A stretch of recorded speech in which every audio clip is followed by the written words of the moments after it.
அழுகுரல் கேட்டீரையா.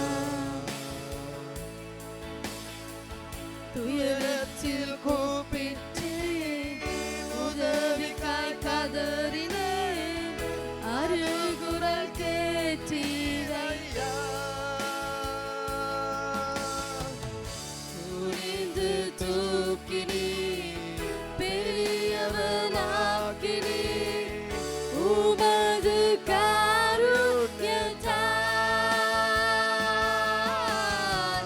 குனிந்து தூக்கினீ, பெரியவனாக்கினீ,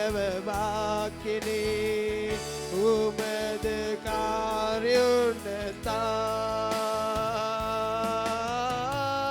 குனிந்து தூக்கினீரே, பெரியவனாக்கினீரே, உமது காருண்யத்தால்.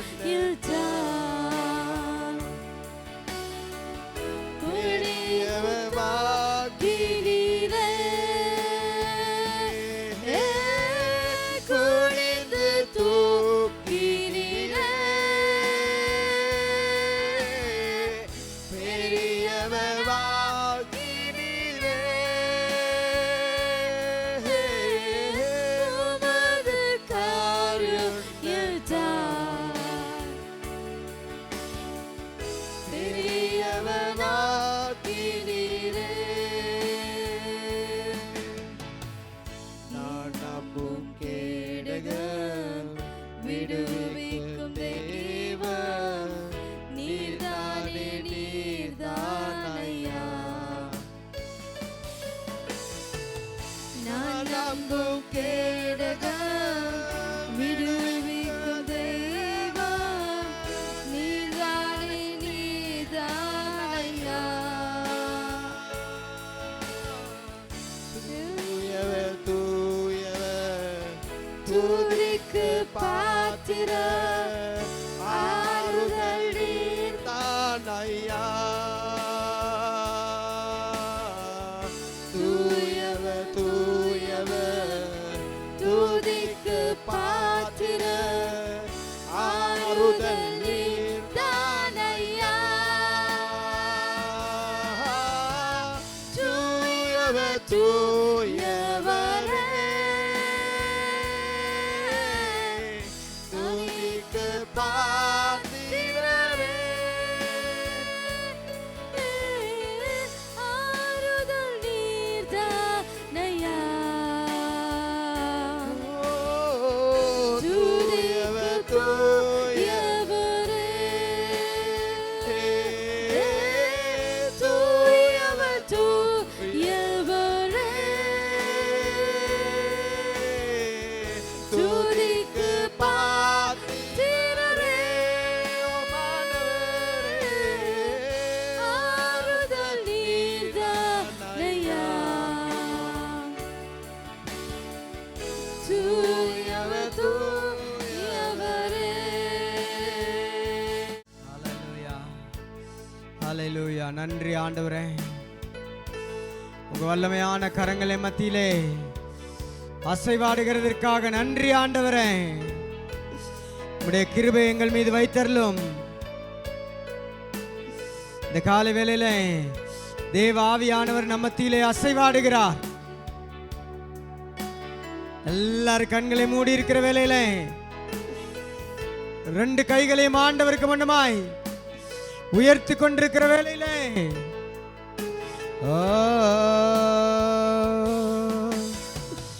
குனிந்து தூக்கி நீரே,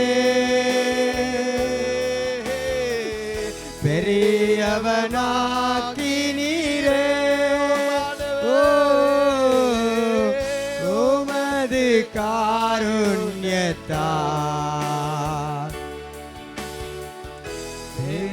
பெரியவனாக்கி நீரே,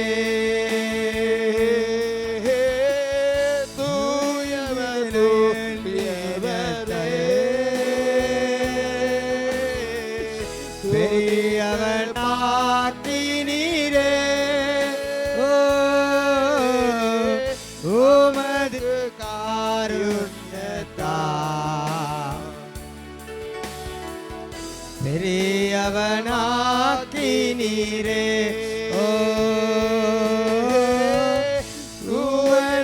காருண்யத்தா பெரியவனாக்கி நீரே. காலை வேளையில ஆவியானவர் கிரியை நடப்பிக்கிறார்.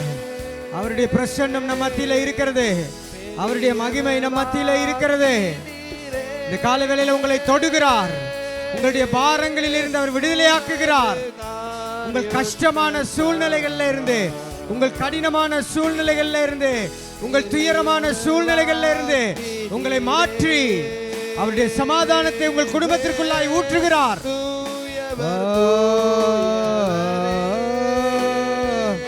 ஆவியானவருடைய சமாதானத்தை ஏற்றுக்கொள்ளுங்கள். வல்லமை உள்ள ஆவியானவருடைய சமாதானத்தை ஏற்றுக்கொள்ளுங்கள். கிருபை உள்ள ஆவியானவருடைய சமாதானம், மகிமை உள்ள ஆவியானவருடைய சமாதானம் உங்களை தொடுகிறது.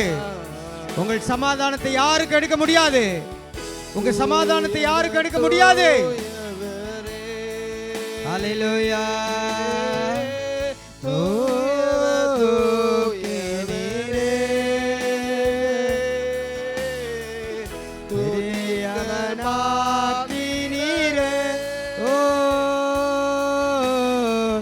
எல்லாரும் கைகளை உயர்த்தி எல்லாரும் எழுந்திருந்தவர்களாக ஆண்டவரிடத்தில் இந்த பாடலை மறுபடியும் பாடி அவரை ஸ்தோத்திரம் பண்ணுவோம். நீரே குனிந்து தூக்கி நீர். உங்கள் ரெண்டு கைகளை உயர்த்துங்கள். ஆவியானவரிடத்தில் உங்கள் உள்ளத்தை ஒப்புக்கொடுங்கள். சமாதானத்தின் ஆவியானவர் உங்களை தொடுகிறார். ஓ காருண்யத்தா பெரியவனாக்கி நீரே. தூயவரே தூயவர் தூயவரே பெரியவனாக்கி நீரே. உமது காருண்யத்தா பெரியவனாக்கி நீரே. இந்த காலை வேளையில மனிதர்கள் நம்மை கீழே வைத்து மிதித்திருக்கலாம். ஆனால் ஆண்டவர் நம்மை தூக்கி எடுத்து பெரியவனாக்குவேன் என்று சொல்லுகிறார். என் மக்களே, யார் உங்களை மிதித்து காலின் கீழே வைத்திருந்தாலும் நான் உங்களை பெரியவனாக்குவேன். நான் உன்னை பெரியவனாக்குவேன். உன் குடும்பத்திற்கு முன்னமாக உன்னை பெரியவனாக்குவேன். உன் அயலகத்தாருக்கு முன்னமாக உன்னை பெரியவனாக்குவேன். உன் உறவுகளுக்கு முன்னமாக உன்னை பெரியவனாக்குவேன். உந்த சமுதாயத்திற்கு முன்னமாக உன்னை பெரியவனாக்குவேன். உன்னை தாழ்த்தி உன்னை மிதித்து உன்னை அடக்கி வைத்தவர்களுக்கு முன்னமாக உன்னை பெரியவனாக்குவேன் என்று சேனைகளின் கர்த்தர் சொல்லுகிறார். கரங்களை தட்டி ஆண்டவரை ஸ்தோத்திரம் பண்ணுவோம். ஹல்லேலூயா, ஹல்லேலூயா, ஹல்லேலூயா, ஹல்லேலூயா. குனிந்து தூக்கி நீரே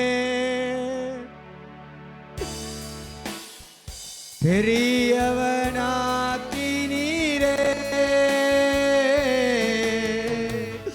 உமது காருண்யத்தா பெரியவனாக்கி நீரே. உமது காருண்யத்தா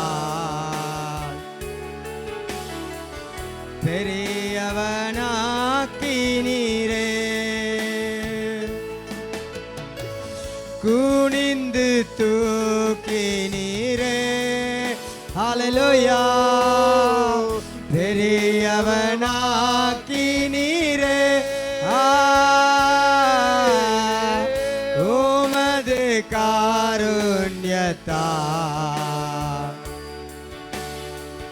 பெரியவனாக்கி நீரே.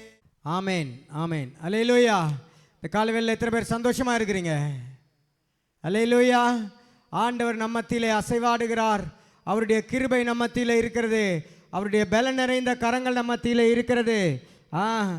அவருடைய அற்புதமான கரங்கள் நம்ம மத்தியில் இருக்கிறது.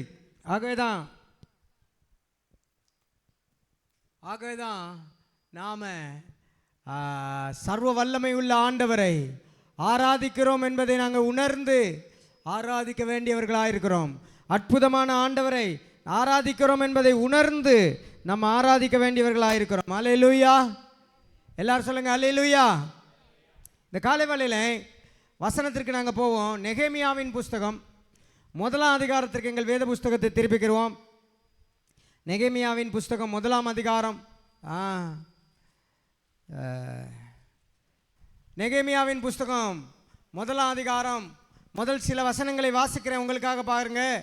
அகலியாவின் குமாரனாகிய நெகேமியாவும் கிஸ்லியு மாதத்தில் சூசான் எனும் அரமனையில் இருக்கும்போது சம்பவித்தது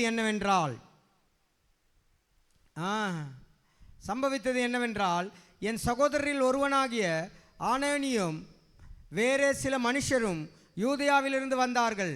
அவர்களிடத்தில் நான் சிறையிருப்பில் மீந்து தப்பின யூதரின் செய்தியையும் எருசலேமில் செய்தியையும் விசாரித்தேன். அதற்கு அவர்கள், சிறையிருப்பில் மீந்திருக்கிறவர்கள் அந்த தேசத்திலே மகா தீங்கையும் நிந்தையையும் அனுபவிக்கிறார்கள். எருசலேமின் அலங்கம் இடிப்பட்டதும் அதன் வாசல்கள் அக்னியால் சுட்டரிக்கப்பட்டதுமாய் கிடக்கிறது என்றார்கள். 4ஆம் வசனத்தை வாசிங்க யாராவது. எடுத்தீங்களா? இல்லை, ரைட்.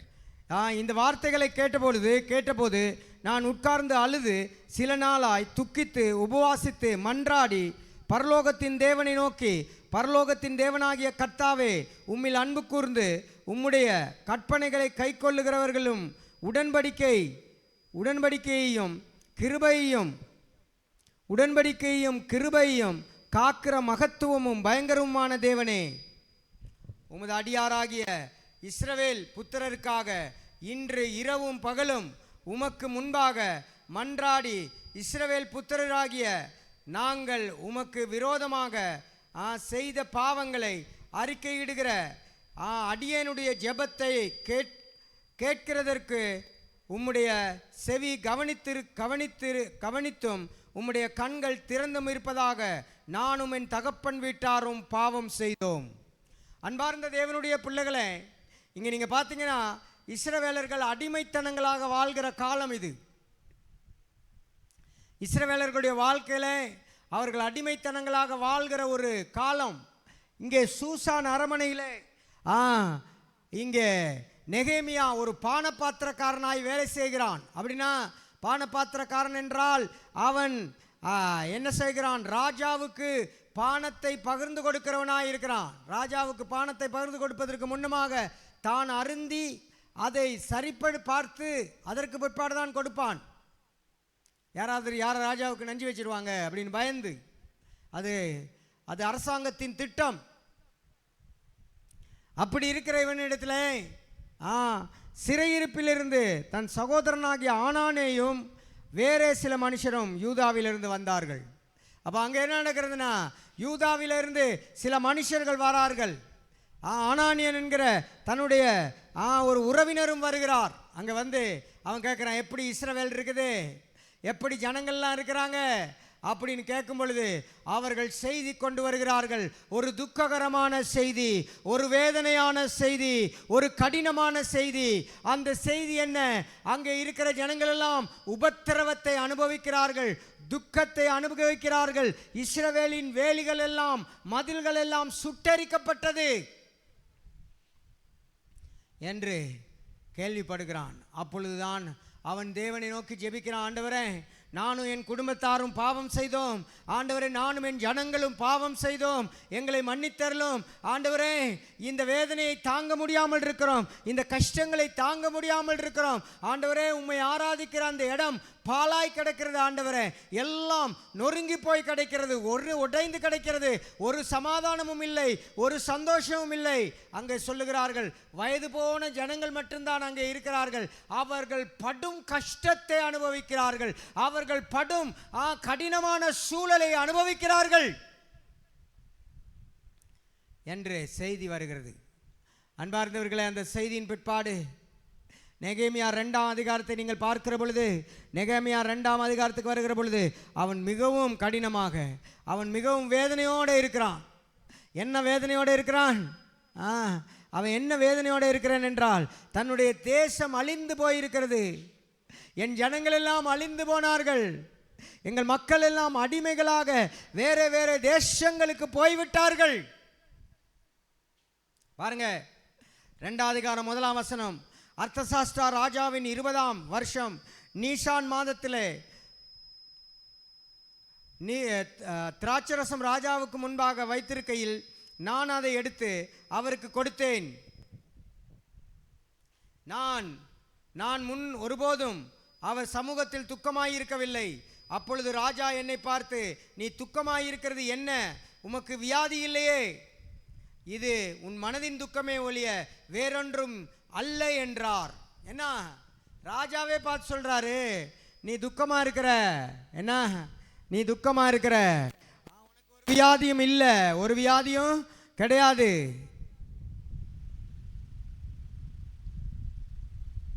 ரைட், உனக்கு ஒரு வியாதியும் கிடையாது. ஆனாலும் நான் ஒரு நாள் நீ துக்கமா இருந்ததை நான் பார்த்ததே கிடையாது.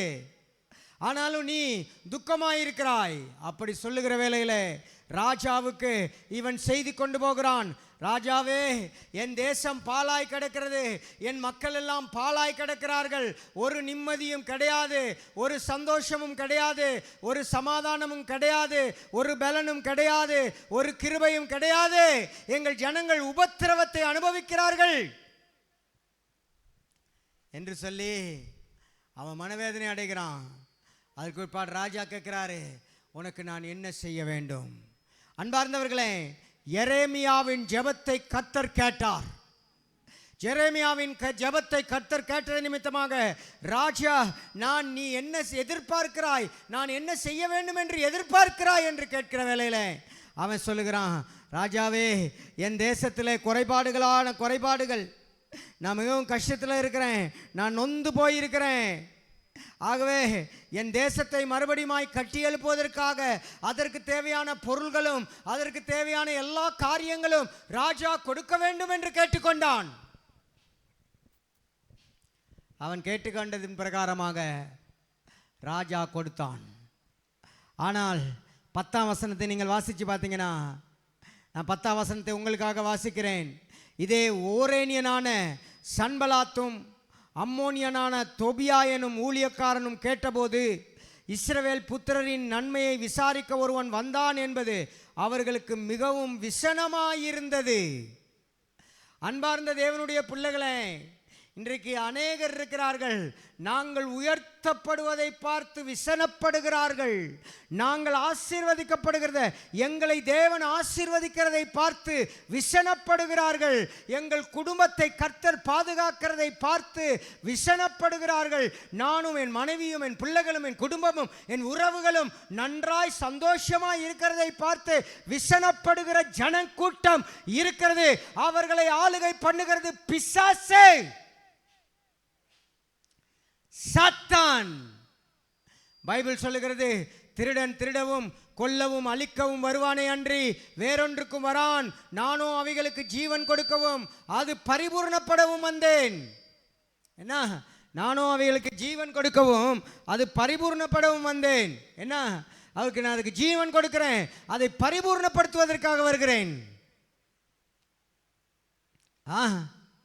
யோசிச்சு பாருங்க, யோசிச்சு பாருங்க அன்பார்ந்தவர்களை, யோசிச்சு பாருங்க. தேவனுடைய ஆவியானவருடைய கரங்கள், அற்புதமான ஆவியானவருடைய கரங்கள், இனஃப் ரைட், அற்புதமான ஆவியானவருடைய கரங்கள் நம் மத்தியில் இருக்கிறது. நம்மை ஆண்டவர் ஆசீர்வதிக்கிறேன் என்று சொல்லுகிறார். ஆனால் சாத்தான் விசனப்படுகிறான். நம்மை உயர்த்துவேன் என்று ஆண்டவர் சொல்லுகிறார். ஆனால் சாத்தான் விசனப்படுகிறான். கர்த்தர் நம்மை சுகப்படுத்துவேன் என்று சொல்லுகிறான். ஆனால் சாத்தான் விசனப்படுகிறான்.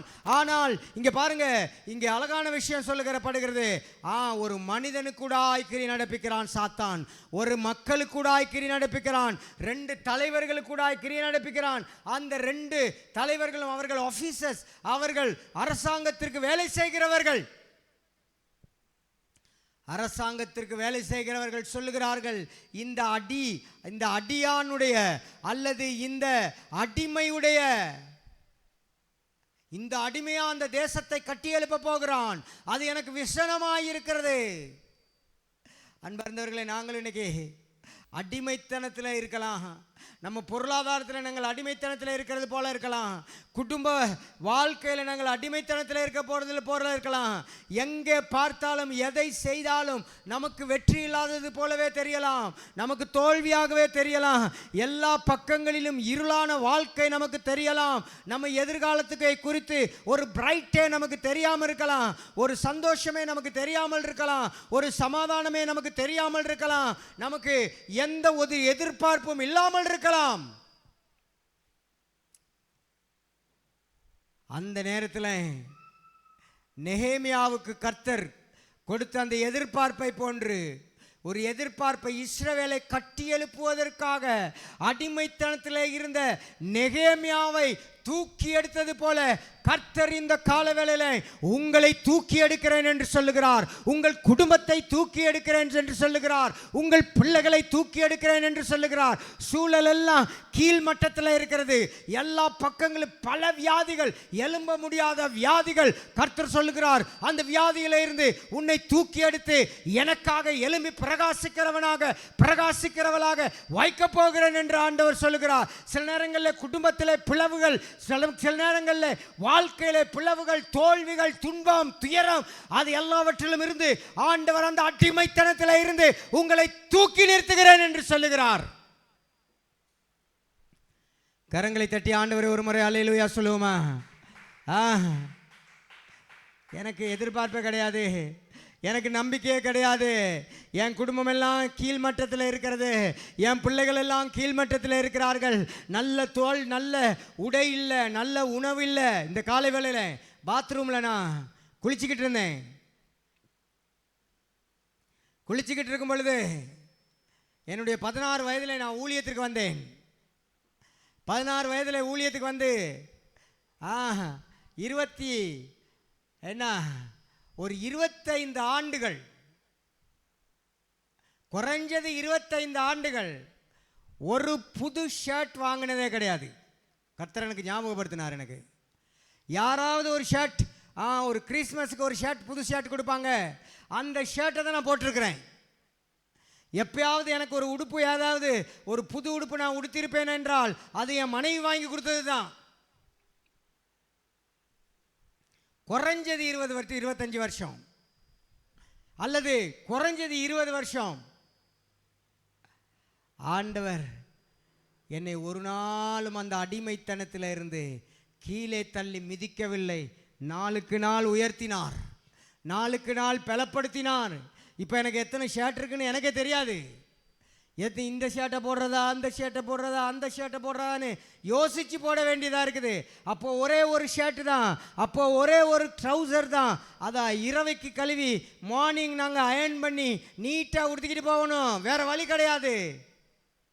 அது அடிமைத்தனத்தின் வாழ்க்கையை போன்று இருந்திருக்கலாம், அது அடிமைத்தன வாழ்க்கை போன்று இருந்திருக்கலாம். இன்னைக்கு உங்களுக்கு கூட இப்படிப்பட்ட குறைபாடுகள் உங்கள் குடும்பத்தில் இருக்கலாம், இப்படிப்பட்ட குறைபாடுகள் உங்கள் வாழ்க்கையில் இருக்கலாம், இப்படிப்பட்ட குறைபாடுகள் உங்கள் ஜீவியத்தில் இருக்கலாம். ஆனாலும் ஆண்டவராகிய இயேசு, கர்த்தராகிய ஆண்டவர் உங்களை நான் உயர்த்தி வைத்து இஸ்ரவேலை கட்டி எழுப்புவதற்காக உங்களை பாவிப்பேன் என்று சொல்லுகிறார். இஸ்ரவேலை கட்டி எழுப்புவதற்காக. உங்களுக்கு தெரியுமா, பெரிய பெரிய ஊழியங்களுக்கெல்லாம் உதவி செய்தவர்கள் எல்லாம் சாதாரணமான மனிதர்கள் தான், வேற யாரும் கிடையாது.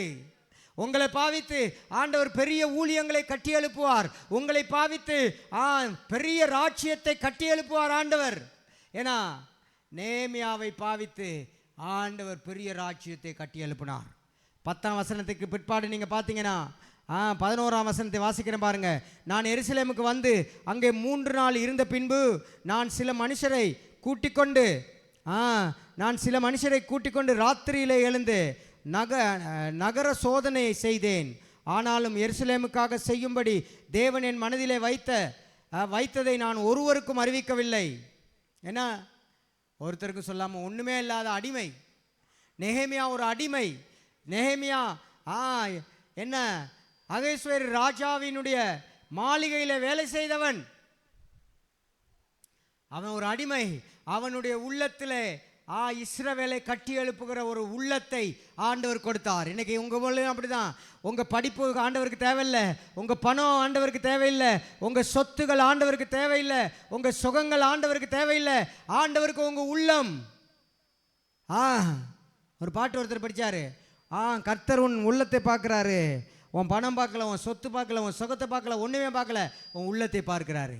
அதனால தான் சபையில் உள்ள எல்லாத்தையும் பயிற்சி கொடுக்கணும், எல்லாரையும் ஊழியத்திற்கு பழக்கணும் அப்படின்னு நான் எப்பவுமே சொல்லுகிறது. ஆண்டவர் நம்முடைய படிப்பை பார்க்கிறது இல்லை, நம்முடைய அடிமைத்தனத்தில் இருந்து நம்மை தூக்கி எடுத்து ஆண்டவர் நம்மை ராஜாக்களுக்கு முன்னமாய் வைப்பார். அடிமைத்தனத்தில் இருந்து தூக்கி எடுத்து நம்மை ராஜாக்களுக்கு முன்னமாய் ஆண்டவர் நிறுத்துவார். ஆகவே இந்த காலை வேளையில வயதானவர்கள் எல்லாம் ஜெப ஊழியத்திற்காக அழைக்கப்படுகிறீர்கள். வாலிபர்கள் எல்லாம் போய் மற்றவர்களை ரட்சிப்புக்குள் கொண்டு வந்து அவர்களுக்கு வேத வசனத்தை கற்றுக் கொடுப்பதற்காக அழைக்கப்படுகிறீர்கள். ஏன்? பணத்தை கொடுத்து உதவுகிறவன் பணத்தை கொடுத்து உதவட்டும், பொருளை கொடுத்து உதவுகிறவன் பொருளை கொடுத்து உதவட்டும், ஊழியம் செய்கிறவன் ஊழியம் செய்யட்டும். அன்பார்ந்த தேவனுடைய பிள்ளைகளே, நாங்கள் சில நேரங்களில் ஒட்டைந்து நொறுங்கி போய் நொந்து போய் சில நேரங்களில் நம்ம இருக்கிறோம். 17ஆம் வசனத்தை வாசிக்கிறேன் பாருங்க. பின்பு நான் அவர்களை நோக்கி, எருசலேம் பாழாய் இருக்கிறதையும் அதன் வாசல்கள் அக்னியால் சுட்டெரிக்கப்பட்டிருக்கிறதையும் நாம் இருக்கிற சிறுமையையும் பார்க்கிறீர்களே, நாம் இனி நிந்தைக்குள்ளாக இராதபடிக்கு எருசலேமின் அலங்கத்தை கட்டுவோம் வாருங்கள் என்று சொல்லி, என் தேவனுடைய கரம் என்மேல் நன்மையாக இருக்கிறதையும் ராஜா என்னோட சொன்ன வார்த்தைகளையும் அவர்களுக்கு அறிவித்தேன். என்னவா? ஒரு அடிமை போய் சொல்லுகிறார், நம்ம தேசத்தை மறுபடியும் கட்டுவோம், ஆண்டவர் என்னோட இருக்கிறாரு. அது மட்டுமல்ல, ராஜா எனக்கு உதவி செய்கிறேன் என்று வாக்கு கொடுத்திருக்கிறார். இன்னைக்கு எத்தனை பேருங்க ஆண்டவருடைய ராஜ்யத்தை கட்டுவோம் என்று ஆசையா இருக்கிறீங்க? தேவனுடைய ராஜ்யத்தை கட்டுவோம் என்று ஆசையா இருக்கிறீங்க? நீங்க இந்த ஊர்ல இருந்து போன உடனே இந்த ஊரை குறித்து ஒரு எதிர்பார்ப்பு, ஒரு நம்பிக்கை நமக்கு வராது. இந்த ஊர்ல இருந்து போன உடனே நம்மளுக்கு இந்த ஊரை குறித்து என்ன ஊழியக்காரங்க, அவங்க தான் ஊழியம் செய்கிறாங்களே, அவங்க தான் கூட்டுறாங்களே, அவங்க தான் துடைக்கிறாங்களே, அவங்க தான் ஊழியத்துக்கு போகிறாங்களே, நான் இந்த ஊழியத்திற்காக என்ன செய்தேன்? நான் இந்த கட்டடத்தை கட்டியிருக்கிறேனா? நான் இந்த பில்டிங்கை கட்டியிருக்கிறேனா? அநேக போஷிக்கிறேனா? ஊழியக்காரர்களை போஷிக்கிறேனா? பாருங்க, நான் சொன்னேன், குறைஞ்சது 20 வருஷத்துக்கு மேலே புது ஷர்ட் ஒன்று வாங்கினதே இல்லை. என் மனைவி கல்யாணம் கட்டி குறைஞ்சது 15 வருஷத்துக்கு மேலே ஒரு சாரி நான் வாங்கி கொடுத்ததே கிடையாது. வாங்கி கொடுத்ததே கிடையாது. ஏன்னா நாங்கள் ஆண்டவருக்கு மட்டுமே ஊழியம் செய்தோம். சில நேரங்களில் இப்போ பிள்ளைகள் சொல்லுவாங்க, என்ன நீங்கள் 2 பேரும் ஒரே மாதிரிலாம் கொடுத்துறீங்க? அது எத்தனை வருஷத்துக்கு பிற்பாடு? 25 வருஷத்துக்கு பிற்பாடு. சில நேரங்களில் நாங்கள் அடிமைகளாய் வாழ்கிற காலங்களில் ஆண்டவருக்கு உண்மையாக வாழ வேண்டும். நாங்கள் அடிமைத்தனத்தில் இருக்கிறோம், எங்கள் வாழ்க்கை அடிமைத்தனத்தில் இருக்கிறது. எங்கள் வாழ்க்கையில் நாளுக்கு நாள் பிரச்சனை தான் அதிகரிச்சுக்கிட்டே இருக்குது, துயரம் தான் அதிகரிச்சுக்கிட்டே இருக்குது. நிம்மதியே கிடையாது, சந்தோஷமே கிடையாது, சமாதானமே கிடையாது, பலனே கிடையாது. எந்த நேரமும் சண்டையும் சச்சரவுமா வாழ்கிறோம், நிம்மதி இல்லாமல் வாழ்கிறோம். எங்கே போனாலும் எங்களுக்கு நிம்மதி கிடையாது, சந்தோஷம் கிடையாது. ஆனால் எதிர்காலத்தில் வரப்போகிற சந்தோஷத்தை நீங்கள் பார்க்க வேண்டும், எதிர்காலத்தில் வரப்போகிற நிம்மதியை நீங்கள் பார்க்க வேண்டும், எதிர்காலத்தில் வரப்போகிற வெற்றியை நீங்கள் பார்க்க வேண்டும். உங்களை எரேமியாவை போல ஒரு அடிமையாகிய நெகேமியாவை பாவித்த விதமாய் கர்த்தர் உங்களை பாவிக்கிறேன் என்று சேனைகளின் கர்த்தர் சொல்லுகிறார். கரங்களை உயர்த்தி ஒரு அல்லேலூயா சொல்லுவோம். அல்லேலூயா. எல்லாரும் சேர்ந்து சொல்லுவோமா? அல்லேலூயா. ஆண்டவரே, இப்போ அடிமைத்தனத்தில் இருக்கிறேன்னு யோசிக்காதீங்க. இப்போ அந்த ராஜ மாளிகையில் இருக்கிறேன்னு யோசிக்காதீங்க. இப்போ நான் ஒரு வேலைக்காரனை போல இருக்கிறேன்னு யோசிக்காதீங்க. ஆண்டவர் உங்களை கொண்டு இஸ்ரவேலை கட்டி எழுப்ப போகிறேன் என்று சொல்லுகிறார். அதுக்கு உங்கள் படிப்பு தேவையில்லை, அதற்கு உங்கள் பணம் தேவையில்லை, அதற்கு உங்கள் பொருள் தேவையில்லை, அதற்கு உங்கள் உள்ளம் மட்டுமே தேவை. உங்கள் உள்ளம் இருக்கும் பொழுது அதற்கு தேவையான பொருள்களை கர்த்தர் கொடுக்கிறார், அதற்கு தேவையான பணத்தை கர்த்தர் கொடுக்கிறார், அதற்கு தேவையான எல்லா காரியங்களையும் கர்த்தர் கொடுக்கிறார். நான் சொன்னேன், ஆண்டவரே நான் இந்த சபையை ஆண்டவர் 2 தட்டா கட்டணும். ஆவியானவரே எவ்வளோ வச்சிருக்கிறேன்? 1 ரூபா கூட இல்லை.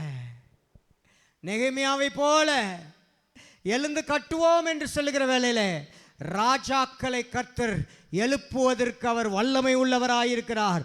ராஜாக்கள், அதாவது அந்நியனாகிய ராஜாக்களை கொண்டு கர்த்தர் தன் மாளிகையை கட்டுவதற்கு உண்மை உள்ளவராயிருக்கிறார். அல்லேலூயா. ஆகவே இந்த காலை வேளையில நம்மை கொண்டு கர்த்தர் பெரிய காரியங்களை செய்ய போகிறார். நம் கைகளை கொண்டு கர்த்தர் பெரிய காரியங்களை செய்ய போகிறார். ஆண்டவர் நம்மை கொண்டு அற்புதங்களை செய்ய போகிறார். கர்த்தர் நம்மை கொண்டு அடையாளங்களை செய்ய போகிறார். கர்த்தர் நம்மை கொண்டு பெரிய காரியங்களை செய்ய போகிறார். ஒரு பலத்த விசுவாசத்தை நாங்கள் ஏற்படுத்திக்கிறணும், ஒரு பலத்த நம்பிக்கையை ஏற்படுத்திக்கிறணும். நான் சாதாரணமான ஆள் இல்லை. இன்றைக்கு சாப்பிடாமல், இன்றைக்கு குடிக்காமல் மெலிந்து போய் வியாதிப்பட்டு சோர்வடைந்து நொந்து போய் ஒட்டைந்து போய் இருக்கிறேன். ஆனால் ஒரு நாள் என்னை நெகேமியாவை போல கர்த்தர் பாவிக்க போகிறார். ஆண்டவர் என்னை பாவிக்க போகிறார். என் உள்ளத்தை ஆண்டவருக்காக ஆயத்தப்படுத்திக் கொள்ளுகிறேன். என் எண்ணங்களை கர்த்தருக்காக ஆயத்தப்படுத்திக் கொள்ளுகிறேன். என் ஆத்துமாவை ஆண்டவருக்காக ஆயத்தப்படுத்திக் கொள்ளுகிறேன். என் ஆவியை ஆண்டவருக்காக ஆயத்தப்படுத்திக் கொள்ளுகிறேன். இந்த காலை வேளையில தேவனுக்காக உங்களை ஆயத்தப்படுத்திக் கொள்ளுங்கள். கர்த்தருக்காக உங்களை ஆயத்தப்படுத்திக் கொள்ளுங்கள். அபிஷேகநாதர் ஆண்டவர் மகிமையான காரியங்களை செய்ய போகிறார். அற்புதமான காரியங்களை செய்ய போகிறார். மகிமையான காரியங்களை செய்ய போகிறார். மாட்சிமையான காரியங்களை உங்கள் வாழ்க்கையில செய்ய போகிறார். நெகேமியாவின் அபிஷேகம் உங்களுக்குள்ளாய் வருகிறது. நெகேமியாவின் பலத்தை நீங்கள் பெறுகிறீர்கள். நெகேமியாவின் அந்த மகிமையான காரியங்களை நீங்கள் பெற்றுக்கொள்ளுகிறீர்கள். நெகேமியாவுக்கு கிடைத்த தயவு, கருணை, அந்த பலன் உங்களுக்கு கிடைக்க போகிறது. அல்லேலூயா. எத்தனை பேர் நித்திரையா இருக்கிறீங்க? அப்ப சொல்லுங்க அல்லேலூயா. ஆண்டவருடைய பிள்ளைகள், கர்த்தருடைய பிள்ளைகள் அவருக்கு உண்மை உள்ளவர்களாக இருக்க வேண்டும். தேவனுடைய பிள்ளைகள் அவருக்கு உண்மை உள்ளவர்களாக இருக்க வேண்டும். 3ஆம் அதிகாரத்தை நீங்க பார்த்தீங்கன்னா, 3ஆம் அதிகாரம் பூராகவும் இஸ்ரவேல் ஜனங்கள் ஆங்காங்கே அந்த வேலியை கட்ட ஆரம்பிக்கிறார்கள், சுவரை கட்டுகிறார்கள். இங்கே 3ஆம் அதிகாரம் எல்லாமே எல்லா இஸ்ரவேல் ஜனங்களும் ஒருத்தராக தேடி கட்டுறாங்க. இப்போ 25-30 வருஷத்துக்கு முன்னால் நான் ஒரு சர்ச் கட்டினேன். அந்த சர்ச் கட்டும் பொழுது அந்த சர்ச்சில் உள்ள ஒவ்வொரு ஜனங்களும் ஒரு சிமெந்து, ஒரு கல், ஒரு மண்கல், ஒரு கருங்கல். இங்கெல்லாம் இந்த நோமலான கல் போடுறீங்க, அங்கெல்லாம் கருங்கல் போடுவார்கள். கருங்கல், ஒரு சீட், ஒரு பலகை, ஒரு கதவு, இப்படியாய் கொண்டு வந்து அவர்கள் சேர்த்து அந்த சபையை கட்டினார்கள். சேர்த்து கட்டினார்கள். அதே விதமாக தான் எரேமியா கட்ட ஆரம்பிக்கிற பொழுது இஸ்ரவேலர்கள் ஆங்காங்கே கட்ட ஆரம்பித்தார்கள். நமக்கு சபையை குறித்து என்ன எண்ணம் இருக்குது? நமக்கு சபையை குறித்து என்ன மனது இருக்கிறது? நான் சும்மா ஞாயிற்றுக்கிழமை சர்ச்சுக்கு போகிறேன், ஆராதனைக்கு போகிறேன், ஜெபிக்க போகிறேன், சோத்தரிக்க போகிறேன், அதை முடித்து விட்டு நான் போய் நித்திரையாக போகிறேன். இல்லை, ஆண்டவருக்காக நான் சாகிறதற்கு முன்னமாக ஒரு பெரிய காரியத்தை சாதிக்க வேண்டும். நான் ஒரு சபையை கட்டணும், நான் ஒரு ஊழியத்தை செய்யணும், பல ஊழியக்காரர்களுக்கு சப்போர்ட் பண்ணணும். அன்பார்ந்தவர்களே, என்னுடைய மகன் இப்போதான் முதல் மாதம் சம்பளம் எடுத்திருக்கிறான். என்கிட்ட வந்து நேற்று கேட்டான், அப்பா நான் ஒரு ஏழை பிள்ளைக்கு உதவி செய்ய போகிறேன், இந்த மாதத்துலேருந்து ஸ்டார்ட் பண்ணவா? நான் சொன்னேன், ஸ்டார்ட் பண்ணு, தட் இஸ் யுவர் விஷ்.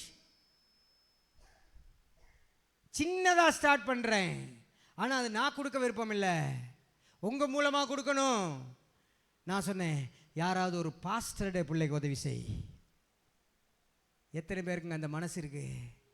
உங்களுக்கு தெரியுமா, என் பிள்ளைகள் 3 ஆங்கிலத்தில் படிச்சிருக்குது.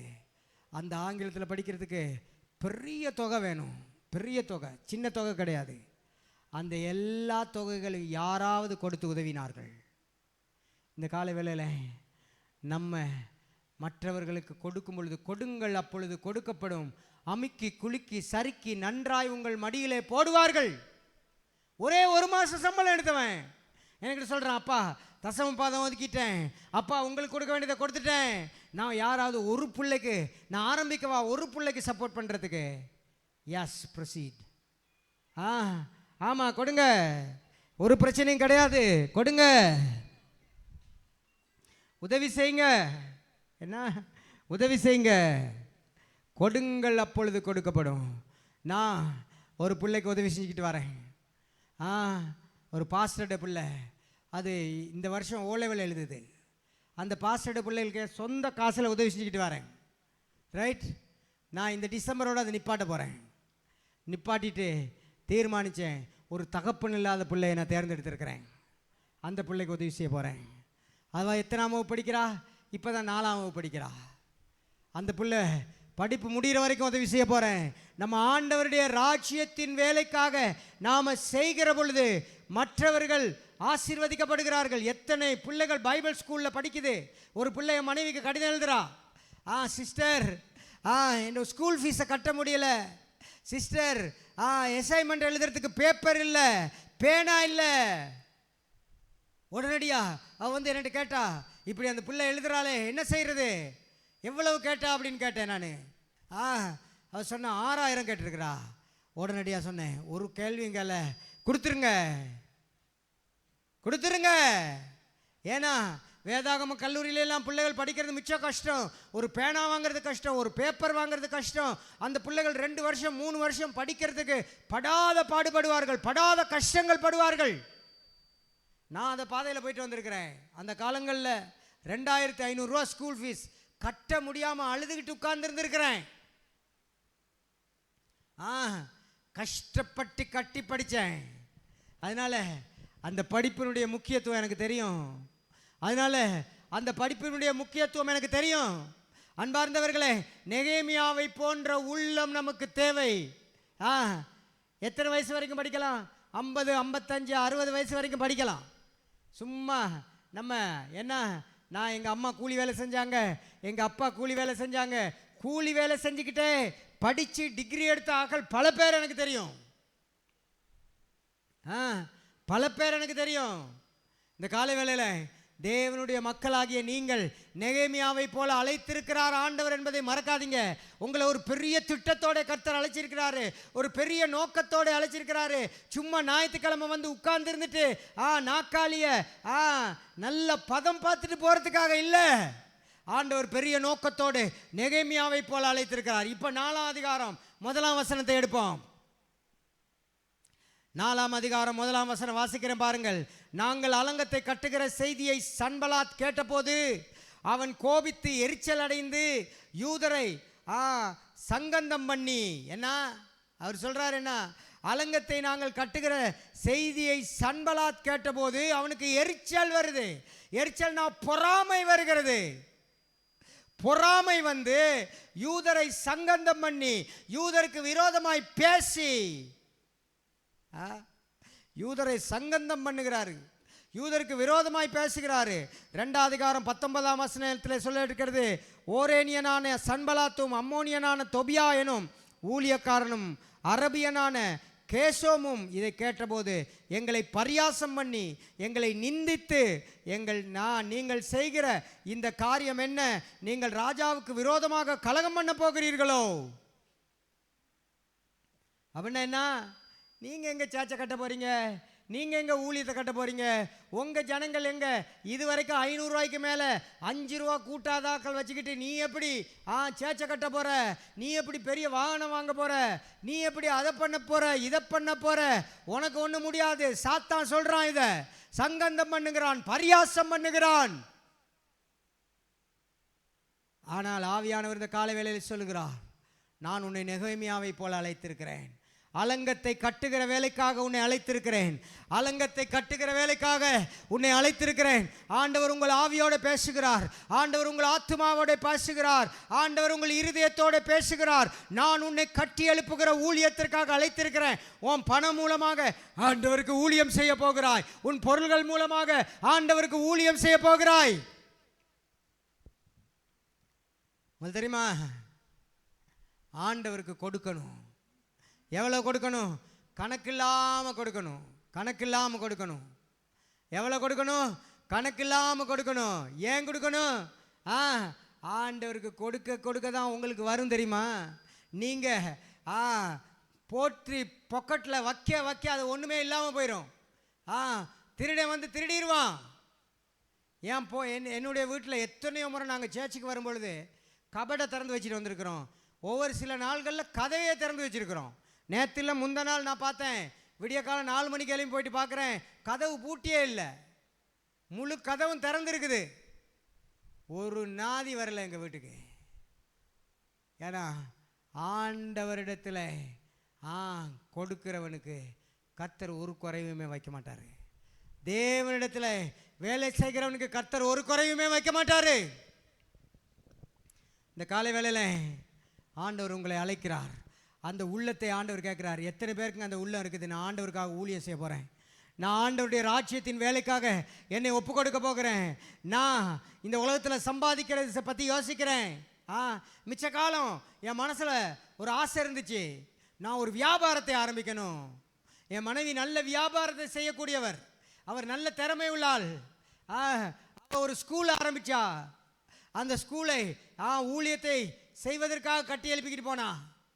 அதற்கு பிற்பாடு அவள் ஒரு பனிஸ் பான் இல்லை, பனிஸும் அதே போல் இந்த கறி பனிஸும் இப்படிப்பட்ட வியாபாரங்களை ஆரம்பித்தா. ரோல்ஸ் பேட்டிஸ் ஆரம்பித்தா, டாஃபி சாக்லேட் ஆரம்பித்தா. இப்படி பல காரியங்களை செய்துதான் இந்த ஊழியங்களை அவள் கட்டி எழுப்புவதற்கு எனக்கு உதவி செய்தார். அப்போல்லாம் எனக்கு 150 ரூபா தான் காணிக்க இருக்கும். என் மனைவி எனக்கு பக்கபலமாக இருந்து இந்த மாதிரி சின்ன சின்ன சின்ன வியாபாரங்களை எல்லாம் செய்து இந்த ஊழியத்தை செய்வதற்கு எனக்கு உதவி செய்தார். இல்லாட்டி நான் இந்த நாளில் ஊழியத்தில் இருக்கலாது. ஆனால் ஒரு காலம் வந்துச்சு, ஒரு பிஸ்னஸும் தேர் ஆர் நோ பிஸ்னஸ். ஆண்டவர் சொன்னார், உனக்கு இப்போ பிஸ்னஸ் எல்லாம் வேணாம், நான் உன் கையை ஆசீர்வதிக்க ஆரம்பிச்சிட்டேன். I am going to bless you. நான் உன்னை ஆசீர்வதிக்க போகிறேன். நான் உன்னை பலப்படுத்த போகிறேன். நான் உன்னை உயர்த்த போகிறேன். நான் உனக்கு மகிமையை கொடுக்க போகிறேன். நான் உனக்கு படாத பாடுகள். இப்போ பாஸ்டர் வெள்ளைக்காரில் வர்றாருன்னு யோசிப்பீங்க. என்ன பாஸ்டர் வெள்ளைக்காரில் வர்றாரு, அவருக்கு என்ன பிரச்சனை? இந்த மலையில் எப்படி சேர்ச்சிக்கு போகிறது? நம்ம மண்ணல்லையா மிதிச்சிட்டு போகணும். அவர் என்ன வெள்ளைக்காரில் வருவார், ஒரு பிரச்சனையும் கிடையாது. ஆனால் வெள்ளைக்காரில் போவதற்கு முன்னமாக பல ஆயிரக்கணக்கான மைல்கள் நடந்திருக்கிறேன். பல ஆயிரக்கணக்கான மைல்கள் நடந்திருக்கிறேன். அன்பார்ந்தவர்களே, கர்த்தர் இந்த காலை வேளையிலே உங்களை ஆயத்தப்படுத்துகிறார். கர்த்தர் உங்களை இந்த காலை வேளையிலே ஆயத்தப்படுத்துகிறார். அவருக்காக ஊழியங்களை செய்வதற்காக, அவருடைய ராஜ்யத்தை கட்டி எழுப்புவதற்காக. உங்கள் சொத்துக்களெல்லாம் உங்கள் பிள்ளைகளுக்கு அடக்கி வச்சிருக்கிறீங்களா? உங்கள் சொத்துக்களெல்லாம் உங்கள் குடும்பத்துக்கு அடக்கி வச்சிருக்கிறீங்களா? உங்கள் சொத்துல ஒரு பகுதியாவது ஆண்டவர் கொடுக்குறீங்களா? தெரியுமா உங்களுக்கு? இந்த இடத்து சொந்தக்காராக்கள் ஆண்டவருக்கு இடத்த கொடுத்துருக்குறாங்க. அதனால எத்தனையோ குடும்பங்கள் ஆசீர்வதிக்கப்பட்டிருக்கிறது. எத்தனையோ குடும்பங்கள் இன்றைக்கு தேவனை மகிமைப்படுத்துகிறது. எத்தனையோ இங்கே ஒரு ஆலயம் இருக்கிறது, அங்கே போய் நாங்கள் ஜெபிக்கலாம் என்று எத்தனையோ பேர் வருகிறார்கள். எத்தனையோ மக்கள் தேவனுடைய ஆசீர்வாதத்தை அந்த குடும்பத்திற்குடாய் பெறுகிறார்கள். The double portion of the anointing அப்படிங்கிற மாதிரியே டபுள் போர்ஷனான ஆசீர்வாதத்தை அந்த குடும்பம் பெறும். அவர்களுடைய பரம்பரைகள் பெறும். நான் உங்களை பார்த்தது கூட கிடையாது. இந்த காலை வேளையிலே ஆண்டவருக்காக என்ன செஞ்சுருக்கிறீங்க? உள்ளதெல்லாம் பொறுக்கி பொறுக்கி பெரிய பெரிய நகையா கட்டு செய்கிறீங்களா? உள்ளதெல்லாம் பொறுக்கி பொறுக்கி பெரிய பெரிய இடமா வாங்கி போடுறீங்களா? பாட்டனுக்காக பூட்டிக்காக வாங்கின இடம் மாதிரியே பிள்ளைக்காகவும் பிள்ளைகளின் பிள்ளைகளுக்காகவும் வாங்கி போடுறீங்களா? ஒரு பாட்டு இருக்கு, அந்த காலத்தில் படித்த பாட்டு. உனக்காக நான் மரித்தேனே, எனக்காக நீ என்ன செய்தாய்? உனக்காக நான் மரித்தேனே, எனக்காக நீ என்ன செய்தாய், எனக்காக நீ என்ன செய்தாய். நம்ம இந்த நேரம் நம்ம சாப்பிட்றத பற்றி மட்டும்தான் யோசிக்கிறது. உங்களுக்கு தெரியுமா, நான் நேற்று இரவு என்னுடைய வீட்டில் பிள்ளைகளுக்கு ஒரு கதை சொல்லிக்கிட்டு இருந்தேன். பாஸ்டர் கோல்டன் விக்ரமரட்னன் ஒருத்தர் இருந்தார். அவர் இறந்துட்டார். அவர் தான் அசெம்பிளிஸ் ஆஃப் காட்ல ஒரு 30 வருஷமாக தலைவனாக இருந்தவர். அவர் ஒரு நாள் ஒரு கனவு கண்டார். அவர் எனா என்கிற ஒரு பெண்ணை சந்திப்பதாகவும், அந்த பெண் அவருடைய ஊழியத்தில் பல மடங்கு உதவிகள் செய்வதாகவும் அவர் அந்த கனவை கண்டார். அதற்கு பிற்பாடு அவர் என்ன செஞ்சார், அவர் அமெரிக்காவுக்கு போனார். அந்த எனாவை தேடிக்கிட்டு அங்கே தேடிக்கிட்டு போகல, அங்கே எனா கிடைக்கவே இல்லை. ஒரு சர்ச்சில் போய் உட்கார்ந்துருக்கும் பொழுது அங்கே அந்த சர்ச்சில் பிரசங்கம் பண்ண வந்த பிரசங்கி அங்கே வரவில்லை. அப்போ இவர் ஏற்கனவே சொல்லியிருந்தார், நான் இலங்கையிலேருந்து வந்திருக்கிறேன், நான் தான் அசெம்பிளிஸ் ஆஃப் காட்ல தலைவன் அப்படின்னு சொல்லி வச்சிருந்தாரு.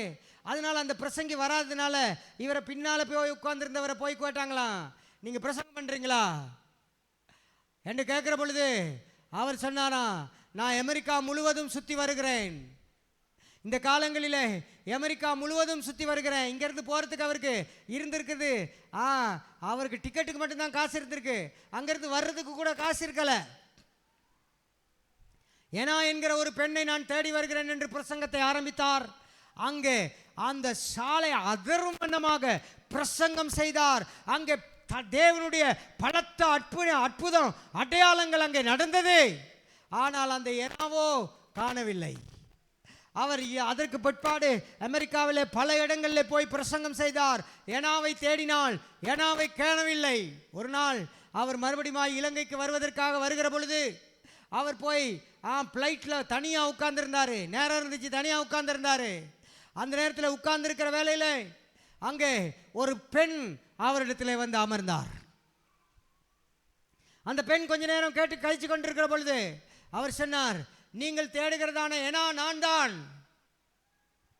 அப்போ பாஸ்டர் கோல்டன் தன்னுடைய உள்ளத்தில் உள்ள எல்லா பாரத்தையும் அந்த பெண்ணிடம் சொன்னார். சொல்லிக்கொண்டே இருக்கிற வேளையில் இவருக்கு அதிக ஒரு நித்திரை வந்து விட்டது. அந்த நித்திரையை விட்டு எழும்புகிற பொழுது பக்கத்தில் ஏனா இல்லை.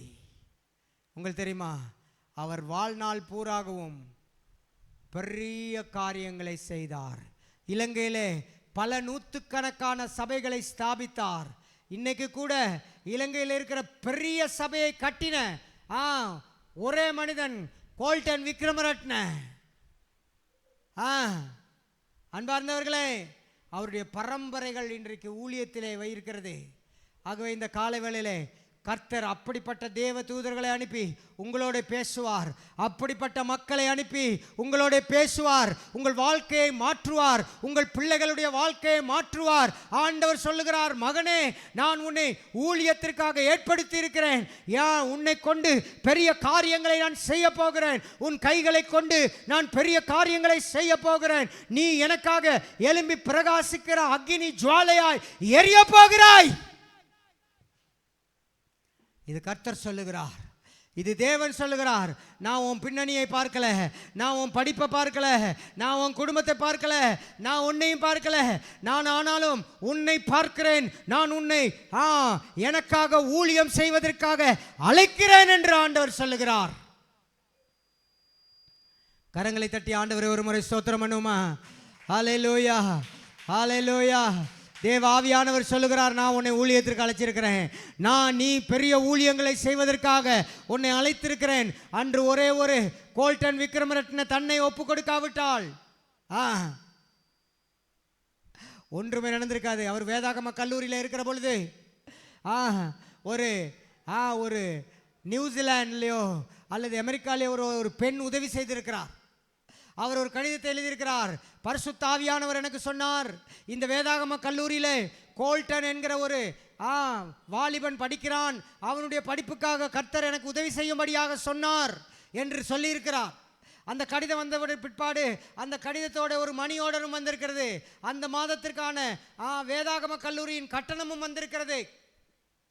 அதை கட்டி அவர் படிக்க ஆரம்பித்தார். 2 வருஷமும் அவர்களுக்கு இடையிலே 2 பேருக்கும் இடையிலே கடித போக்குவரத்து இருந்திருக்கிறது. கடைசியாக அவருடைய படிப்பு முடிகிற மாதத்தில் அவர் ஒரு கடிதத்தை பெற்றுக்கொண்டார். யாரிடத்திலிருந்து? உதவி செய்த பெண்ணிடத்திலிருந்து. மகனே கோல்டன், நான் உனக்கு எழுதுகிற கடைசி கடிதம் இது. ஏனென்றால் என்னுடைய வீட்டில் எல்லா இடங்களிலும் ஒழுகிறது. எங்கேயுமே என்னுடைய கட்டிலை போடுவதற்கு இடம் கிடையாது. சாலையிலே, வீட்டிலே, நடுசாலையிலே என் கட்டிலை போட்டு படுத்திருக்கிறேன். இப்பொழுது அதிக வியாதியாயிருக்கிறேன். என் மகனே, என்னிடத்தில் இருக்கிற கடைசி பணம் இதுதான். இதற்கு மேலாக ஒரு பணமும் உனக்கு கொடுப்பதற்கு இல்லை மகனே.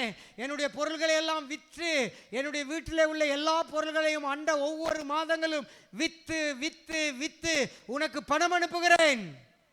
மகனே, என் ராஜாவின் வேலையை நீ கவனமாய் செய்ய வேண்டும் என்று சொன்னார்.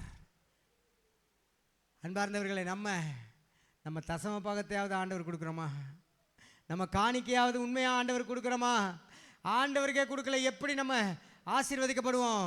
எப்படி கர்த்தருக்கு கொடுக்காத கரங்கள் ஆசீர்வதிக்கப்படும்? உங்களுக்கு தெரியுமா, என் மனைவி இந்த ஊரில் எங்களுக்கு ஒரு வருமானமும் கிடையாது.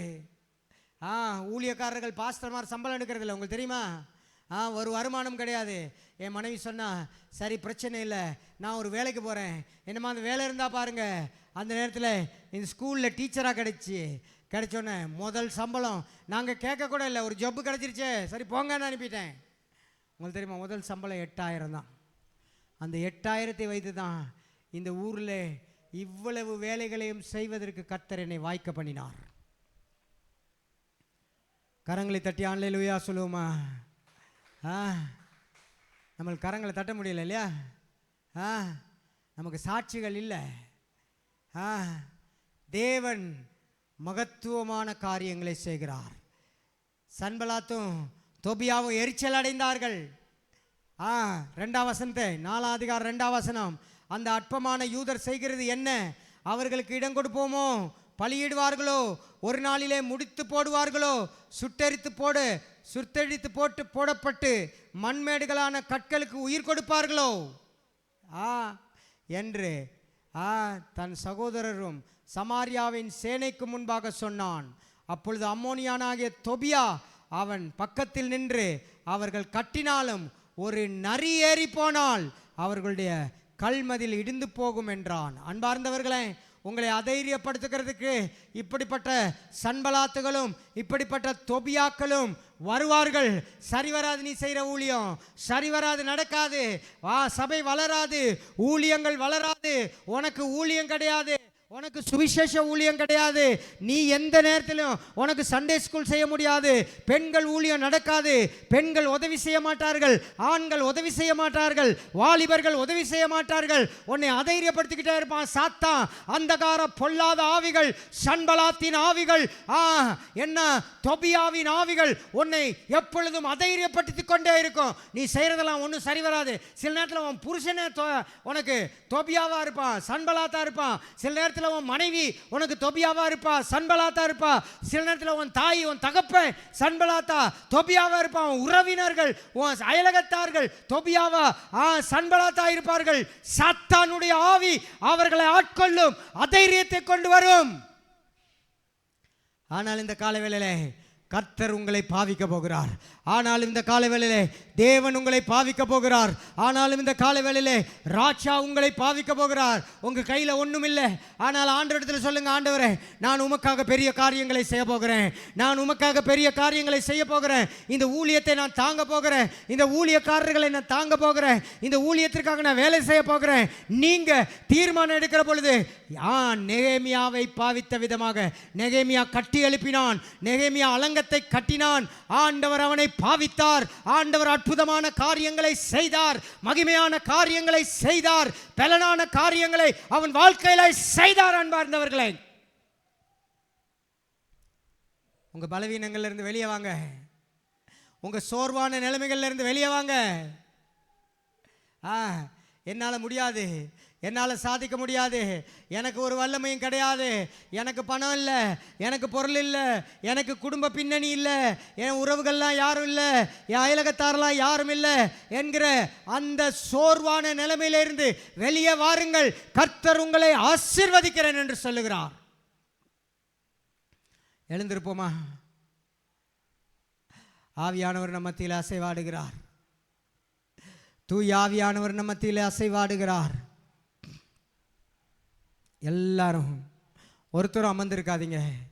நீங்கள் அமர்ந்திருந்த ஆண்டவரை அகௌரவப்படுத்துகிறீர்கள் என்ற அர்த்தம், அவரை கனவீனப்படுத்துகிறீர்கள் என்ற அர்த்தம். சபையில் ஒருத்தருமே